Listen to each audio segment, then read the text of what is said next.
أعزائي المشاهدين وأعزائي المتابعين، فيديو على السريع.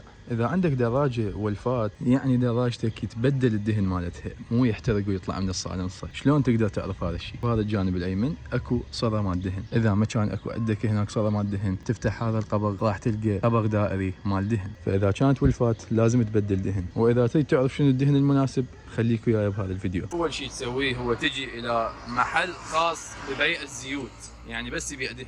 هذا اذا انت كنت تريد تبدل الدهن بالبيت.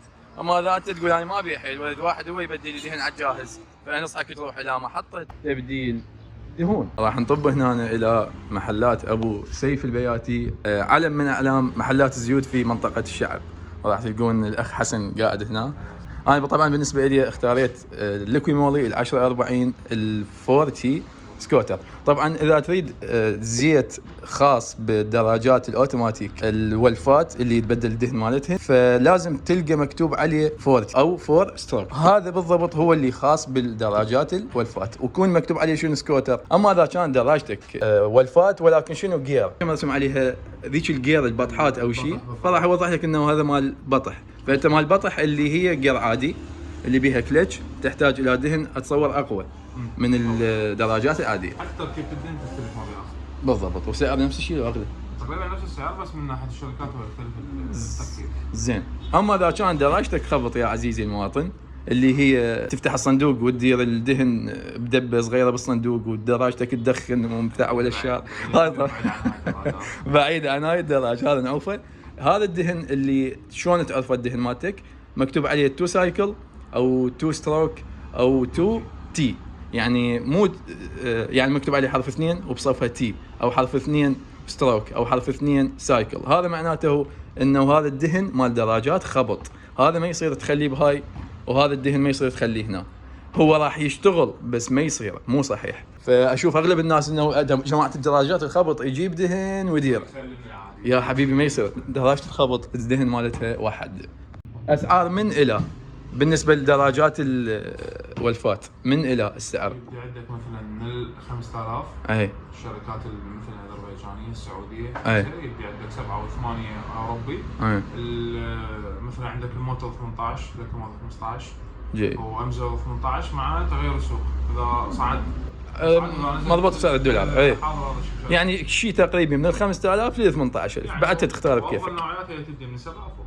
بالضبط. انا الدهن اشتريته ب 15000. وشكرا جزيلا. الخدمه المسنه. يلا مطلعين القناه مالتي هنا.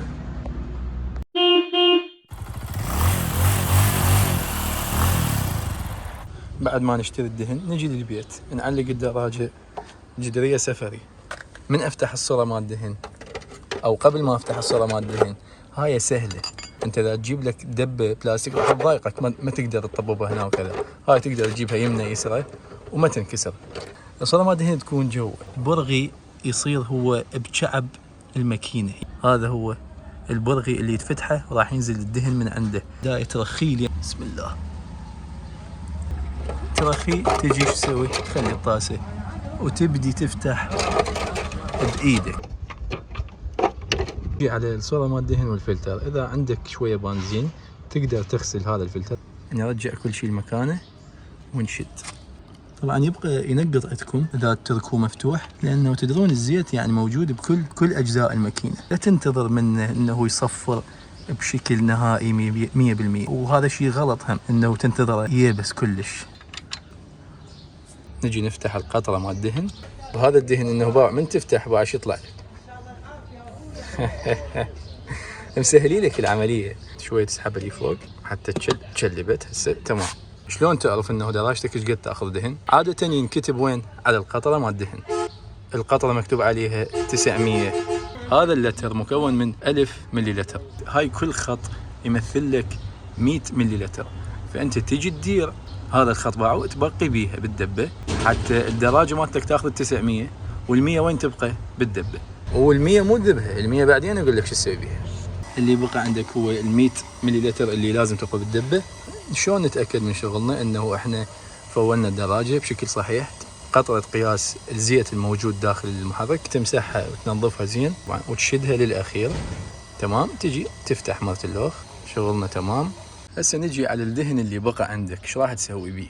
هذا 100 مليلتر. عندي هذا قديم همينه 100 مليلتر 100 مليلتر. نفس الدرجة مال الزوجة وراسمي لك عليه الدراجة الأوتوماتيك اللي حكينا عليها. هذا الدهن مال دراجات أوتوماتيك. دراجات الجير العادي يرسمون عليها صورة لدراجة جير عادي مو دراجة أوتوماتيك، وما يكتبون عليه سكوتر. طبعا انتم مالكم علاقة بالأنواع اللي موجودة هنا، هذا كل نوع اني دايره بدراجه وباقي عندي 100. من تستغل على نوعيه واحده، الميات اللي تبقى عندكم تجمعوها كلها بدبه واحده، كل 9 تبديلات راح يصير عندك تبديله مجانيه تديره بدراجتك اللي تاخذ 900. اما اذا دراجتك تاخذ اكثر او اقل بعد هاي يمك الحساب. اما بالنسبه للدهن العتيق الوسخ القديم، انه تذبه بالمجاري ولا تذبه بحديقه، هذا إلى إعادة تدوير. تجيبوا لكم دبة مثلا، دبة مو مثل هاي، حاليا ما عندي دبة كبيرة، وتجمع بيها الدهن الوسخ. من تنترس الدبة توديها لأي واحد أبو محطة دهن، قل له هاي ذبها بالبرميل الوسخ عندك، لأن مكانه مو بالمجاري ولا بالشارع، مكانه بإعادة التدوير. آخر شيء تجي تشغل وتتأكد من المكانات اللي أنت فتحتهن إنه ما بيهن نضوح دهن. آخر شيء من نكمل نجي نفتح سويتش من هاي الدقمة اللي مكتوب عليها سيلكت. هسه حاليا أنا على العداد، تدوس الدقمة، تدوس دقمه مالت اللوخ الى ان تطلع لك هاي العلامه، علامه مال الدهن مكتوب جواها اويل تشينج. هاي شغلها انه تعدلك انه انت ايش قد ماشي على الدهن. يعني انا حاسسها حاليا صفر. ليش؟ لانه الكيلومتر عاطل ومصفريها سابقا فمشلبه بالصفر. اما اذا دراجتك كيلومتر شغال فهاي راح تبقى تعد عندك. فمن تبدل دهن شو تسوي؟ تجي هنا مو توصل هنا، بعدين تدوس هاي ريسيت فوق تبقى دايسها، راح يصفر لك العداد ويرجع لك صفر، وتبدي تحسب ايش قد تمشي على الدهن. انا بالنسبه لي الدهون الاصليه امشي عليها 2000 كيلومتر. زين اخوان، تبقى شغله مهمه انه اني الكيلومتر مالتي عاطل، وهذا العداد راح يبقى صفر. شلون راح اعرف اني مشيت على الدراجه 2000؟ بهاي الحاله اذا انت عندك نفس هاي المشكله تتوجه لشغله لخ. هو الدهن بي شنو؟ بي شغلتين، بي مده صلاحيه وبمسافه. فموضوع المسافه مرهون بمن؟ مرهون بنوعيه الزيت.